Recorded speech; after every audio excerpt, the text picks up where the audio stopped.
Dear students, हम अपने इस वीडियो में देखेंगे कि ट्रांजिस्टर स्विच की तरह कैसे काम करता है। So how transistor work as a switch. तो उसमें देखते हैं इसका सर्किट डायग्राम क्या है। पहले सर्किट डायग्राम में आपका ये सर्किट डायग्राम है उभयनिष्ठ उत्सर्जक परिपथ। उभयनिष्ठ उत्सर्जक परिपथ मतलब कॉमन एमिटर सर्किट। तो ये जो है आपका कॉमन एमिटर कॉन्फ़िगरेशन है, सर्किट है। तो वो आपको बनाना है जब आपको पूछा जाएगा कि how transistor work as a switch. तो देखते हैं इसमें ये जो हमारा है ये एनपीएन ट्रांजिस्टर है। क्या है? एनपीएन। एनपीएन ट्रांजिस्टर में ये देखिए जो एरो है आपका ये एमिटर की तरफ है, मतलब इसी से हमको पता चल जाएगा कि ये एनपीएन ट्रांजिस्टर है। अब ये इसमें एक देखिए एमिटर है, ई है, ई फॉर एमिटर। तो हिंदी में आपके इसे उत्सर्जक कहते हैं। ये है बी मतलब बेस, और ये बेस मतलब हिंदी में आपका आधार हो गया। इसके बाद सी मतलब कलेक्टर, कलेक्टर मतलब संग्राहक। तो ये इसके 3 पॉइंट्स हो गए, ई, बी और सी। अभी देखिए यहाँ बेस से यहाँ पे हमने एक आरबी रजिस्टर जोड़ करके यहाँ पे ये इनपुट है। ठीक, इनपुट का एक ये पॉइंट हो गया, और दूसरा पॉइंट देखिए इनपुट का यहाँ पे एमिटर से इस तरह से आई आपका आई बी, और यहाँ पे ये इनपुट, ये दूसरा पॉइंट हो गया। तो इसके अक्रॉस हमारा ये जो है वी आई, मतलब यहाँ से हमारा इनपुट वोल्टेज, जिसको निवेशी वोल्टेज कहते हैं हिंदी में। अब यहाँ से देखिए आउटपुट के लिए कलेक्टर है, कलेक्टर करंट यहाँ से आई सी, एक पॉइंट ये हो गया, और दूसरा यहाँ से आया आई आई सी, और ये दूसरा पॉइंट। तो इसके अक्रॉस हमारा क्या हो गया? निर्गत वोल्टेज V0। ठीक, अब यहाँ पे देखिए एक और रजिस्टर लगा हुआ है RC, जो कलेक्टर के अक्रॉस है। RB जो है बेस के अक्रॉस रजिस्टर है। अब यहाँ पे देखिए कि आपको VBE लिख रहा होगा। VB मतलब voltage across base emitter region. यहाँ पे B और E स्मॉल में देखिए लिखा है V के नीचे, तो इसका मतलब है वोल्टेज अक्रॉस बेस और एमिटर हमारा VE हो गया, जो सेम है VI की जैसे। अब यहाँ पे देखिए C और E है, तो ये VCE मतलब ये जो है VCE voltage across CE collector emitter region. ये जो है हमारा VCE है, collector, C for collector, E for emitter. तो voltage across collector emitter region. अब यहाँ पे देखेंगे ये हमारा एक ये है VCC हो गया एक ये, और यहाँ पे एक है VBB, मतलब आपका ये हो गया BB और ये CC। अब यहाँ पे देखते हैं आधार उत्सर्जक परिपथ, मतलब ये किस तरह से स्विच के रूप में काम करता है उसको हम देखते हैं। पहला हो गया एक आधार उत्सर्जक परिपथ। आधार उत्सर्जक मीन्स आपका आधार हो गया ये बेस, और उत्सर्जक मतलब एमीटर, मतलब ये वाला रीजन। हम इस वाले रीजन की बात कर रहे हैं पहले इधर। तो इसमें आपका VBB है, एक ये वोल्टेज VB, इससे जो सप्लाई हो रहा है VB से, बराबर क्या हो जाएगा आपका IB, और IB के अक्रॉस इसका संगत प्रतिरोध RB है। तो हमारे किरचॉफ के वोल्टेज लॉ से क्या हो जाएगा? VBB बराबर IB multiply by RB plus VBE। ये जो है आपका VBE, ये हो गया VBB की वैल्यू। अब देखते हैं संग्राहक उत्सर्जक परिपथ। एक तो ये हो गया हमारा इधर वाला एक परिपथ हो गया, अब दूसरा इधर वाली परिपथ में देखते हैं क्या है VCC। VCC मीन्स आपका यहाँ से जो इस वाली बैटरी से जो आ रहा है, ये VCC बराबर क्या हो गया आपका IC multiply by RC। IC RC, इसका IC का संगत प्रतिरोध क्या हो गया आपका RC, प्लस VCE मतलब voltage across collector emitter region जो है। तो VCC बराबर IC RC plus VCE।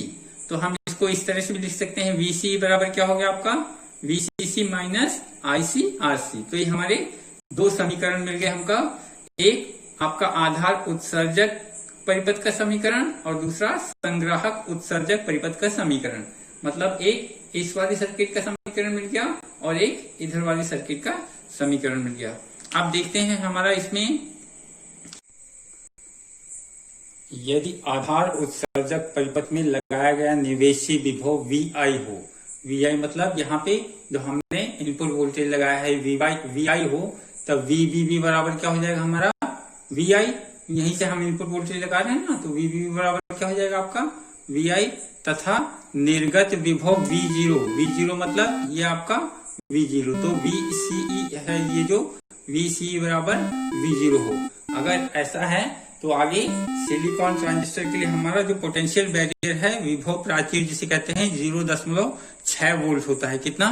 0.6 volt. तो अब इसको अगर बैरियर को वो क्रॉस करता है तब तो वो स्विच क्या है, क्लोज हो जाएगा। अगर बैरियर को क्रॉस नहीं कर पाता हो तो स्विच क्या होगा, ओपन होगा। ओपन मतलब उसमें से कोई धारा नहीं बहेगी। जैसे कि ये हमारा स्विच इस तरह से है, ये इस तरह से ऐसे रहता है स्विच, ये ऐसे।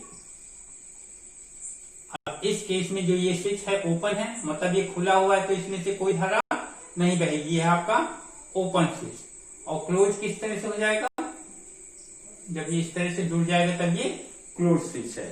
तो इसमें देखते हैं दो कंडीशन हो जाएगी।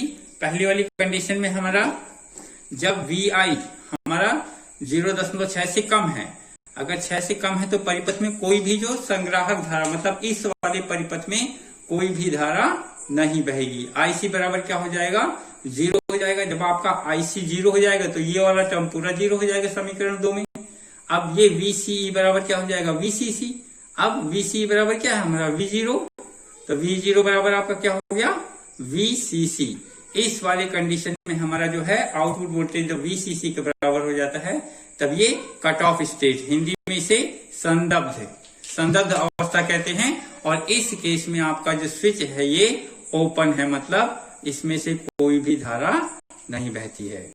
आप देखते हैं जब VI हमारा इनपुट वोल्टेज 1 वोल्ट से ज्यादा है, जब 1 वोल्ट से ज्यादा रहता है तब VI में क्या होता है, हमारे VI में वृद्धि होती है।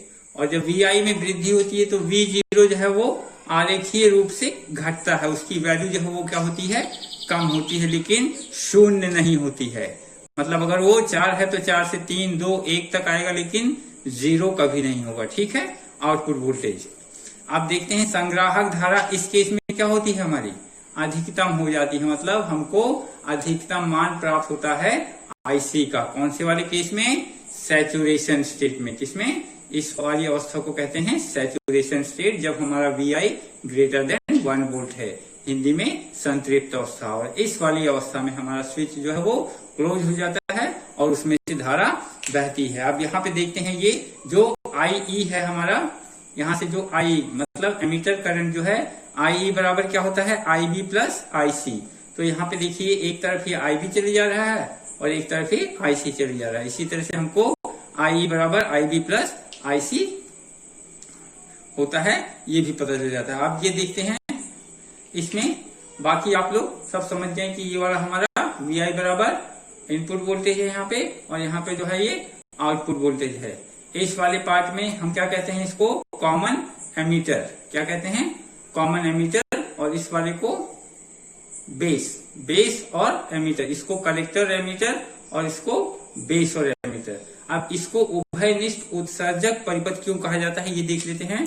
उभयनिष्ठ उत्सर्जक परिपथ इसलिए कहा जाता है, ये है आपका उत्सर्जक ये है, और उभयनिष्ठ मतलब क्या होता है, जो कॉमन हो। कॉमन मतलब इसको हमने इनपुट में भी लिया है और इसी से अक्रॉस आउटपुट भी ले रहे हैं, इसीलिए ये कॉमन है, इनपुट और आउटपुट के बीच में कॉमन है, इसीलिए इसको हम कहते हैं उभयनिष्ठ उत्सर्जक परिपथ। तो आप लोगों को अच्छे से समझ गया होगा कि ट्रांजिस्टर स्विच के रूप में कैसे कार्य करता है। दो कंडीशन है, VI जब हमारा 0.6 से कम होगा तब वो ओपन स्विच है, और VI जब हमारा 1 वोल्ट से ज्यादा होगा तब वो क्लोज स्विच है। और दोनों अवस्थाएं संदग्ध अवस्था और संतृप्त अवस्था, इसी तरह से आपको याद रखना है। और ये विभव प्राचीर जो है सिलिकॉन ट्रांजिस्टर के लिए 0.6 वोल्ट होता है। और ये आधार उत्सर्जक परिपथ और संग्राहक उत्सर्जक परिपथ, ये दो समीकरण हमको पहले बना लेने हैं। इस तरह से आप लोगों का जो है आंसर पूरा हो जाता है। ठीक है।